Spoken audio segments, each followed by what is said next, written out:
Continuing our look at the cultural fight over abortion, the pro-life movement faces numerous challenges as it presses on in the new Dobbs era.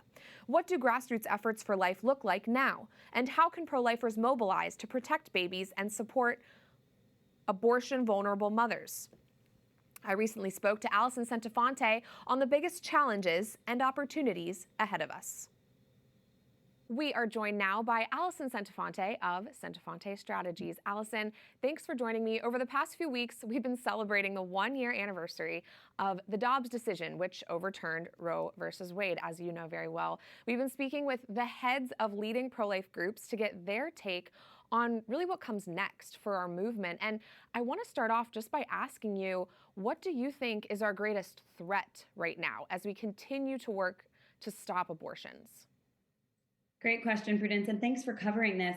I think it's twofold. Obviously, the biggest threat to the pro-life movement and our progress is going to be those who want to codify abortion into law, who are going to take every avenue that they can to bring Roe v. Wade ideology back.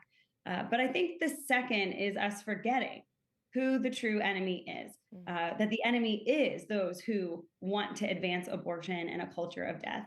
I think that one of the greatest threats to the pro-life movement is leaders attacking leaders.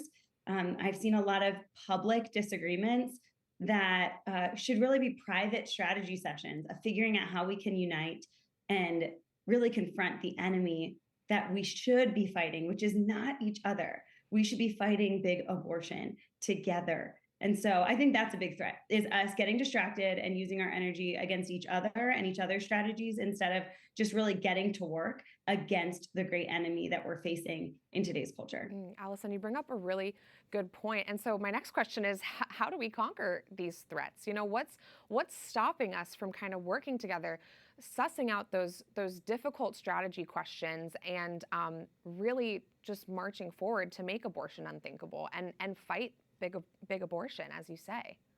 Yeah. One is applauding leadership. Senator Lindsey Graham, Family Research Council family leader, put out this statement with SBA list saying, look, don't come to Iowa if you don't have a plan on how you're going to be pro-life. And I love that. That's leadership. We need to applaud those who are doing the right thing and proposing innovative and new solutions that help us to save lives and support pregnant women.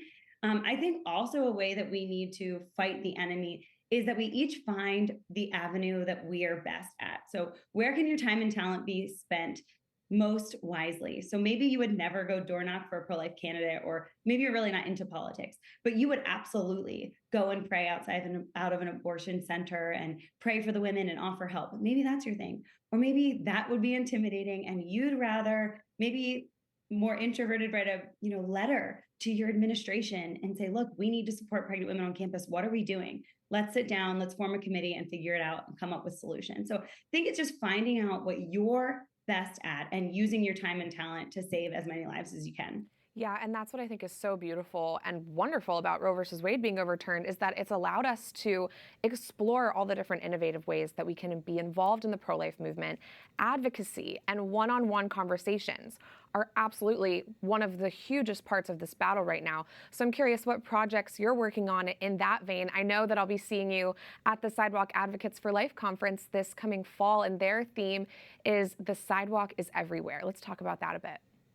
Yeah, I'm so excited. So the Sidewalk Advocates for Life group, which does a lot of this outreach at abortion facilities, is hosting its once a year mega training conference in Dallas, October 6th through 8th. And I'm helping them plan this.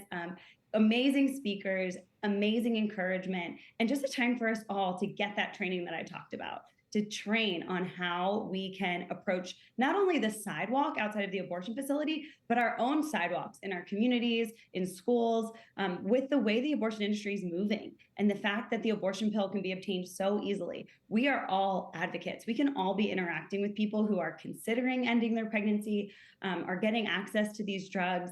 And so we are so excited and would love for people listening to get a ticket today prices are the lowest now that they'll ever be, to the Sidewalk Advocates for Life conference. I know you'll be down there, Prudence, talking about messaging. I'll be there, and you can meet some amazing, amazing speakers. Allie Beth Stuckey is our keynote. We just invited the Attorney General Lynn Fitch of Mississippi, and great leaders of organizations, just telling you what you need to know so you can be successful in your community, in your family, in your pro-life work. Well, that's great. And yes, I am so excited to be there and to see you there with lots of other pro-life activists. Alison, we have one more minute. And before I let you go, shifting gears a bit, I want to ask you one more thing. You talk a lot on social media about protecting the innocence of children as really key in shifting our culture. So talk to me about that. What's your advice to people who live in towns that host drag story hours or clothing optional water parties? You know, I'm not making this stuff up. Yeah, what we're seeing right now is an attack on innocence that we've never seen. And since becoming a mom, I've just realized that there's really a preciousness to which we see our babies just encounter the world. It's the first time that I get to see another new, first time they see a school bus, first time they see flowers, and they're learning these things. And I just want to encourage all parents to protect that innocence. And not just parents, aunts, uncles, sisters, friends, grandparents. I just think part of our cultural moment in doing good and fighting for justice is fighting the bad guys, yes, that are out there, the bad entities, corrupt organizations, bad leaders who want to do bad things to our children, but also protecting their innocence, doing justice to their childhood by protecting them from that. And doing all we can to make sure they do have a sweet childhood. As we all know, that really matters so much in development. And so that's a both and. Fight the bad guys, but also protect the innocence at home. And yes, the enemy is out there, but it's also in your home through your phone, through the music, through the messages that they're hearing. So just to be very aware and protect that innocence. A beautiful mission. Alison, thank you as always for joining us, and thanks for speaking out on all of these important things.